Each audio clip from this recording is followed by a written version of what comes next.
Hello there, and thank you for stopping by. My name's Dr. Jim, and I have a new video and an article to share with you.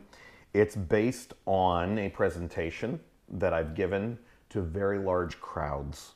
It's called Reboot Your Culture.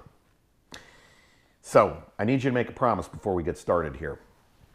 I want you to be honest about yourself, your coworkers, your colleagues, and I need you to be especially honest about your current workplace culture. What is it like? Is it good? Is it positive? Full of bright energy, nice people?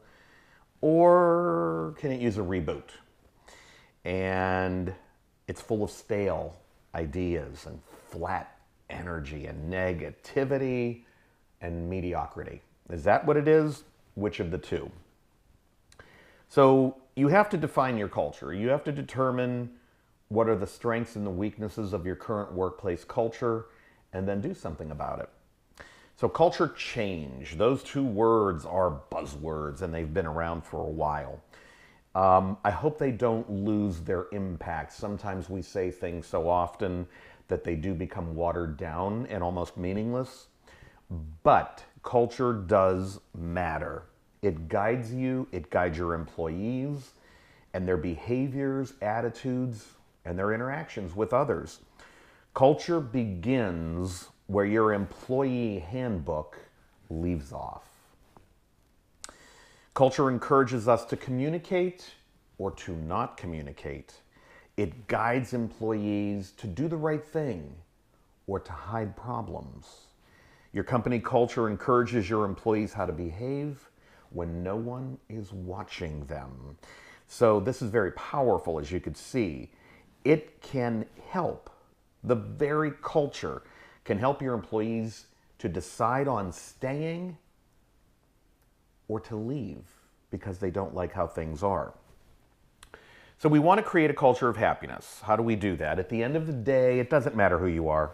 You're an executive director, you're a DON, you're a social worker, you're a marketing director, you're an STNA. It doesn't matter. We all want to be happy.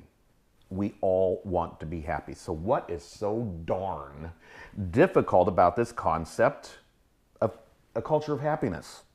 Why don't we talk about it more? Why don't we build upon it more? I think it's kind of like the air we breathe. As long as I have a lot of it, I'm not thinking about it. But the minute the air goes away and I don't have a lot of it, I get concerned. So workplace culture can actually be very good as a recruitment tool, and people can feel the energy coming off of your staff and your facility. Believe me, I walk into places, as you do, and you feel a certain sense of unity and clarity and happiness, or you feel a thick air of discontent.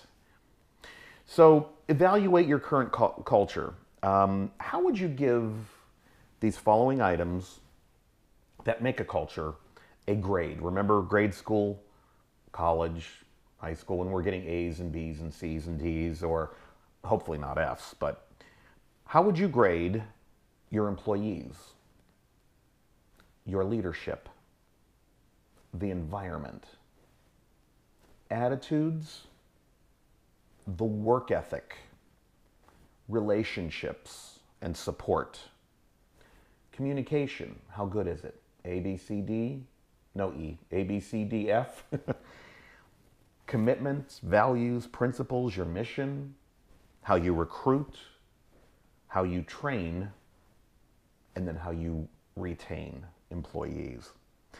So, how did you do? How many A's, how many B's? I hope no F's. Here's some final thoughts. Be honest and evaluate your current workplace culture. Share it with someone you trust at work. Talk about it. What needs to be done? Culture change can be very invigorating and empowering, I could tell you that. And it can lead to company-wide success. With that in mind, Isn't it time for a conversation about culture change?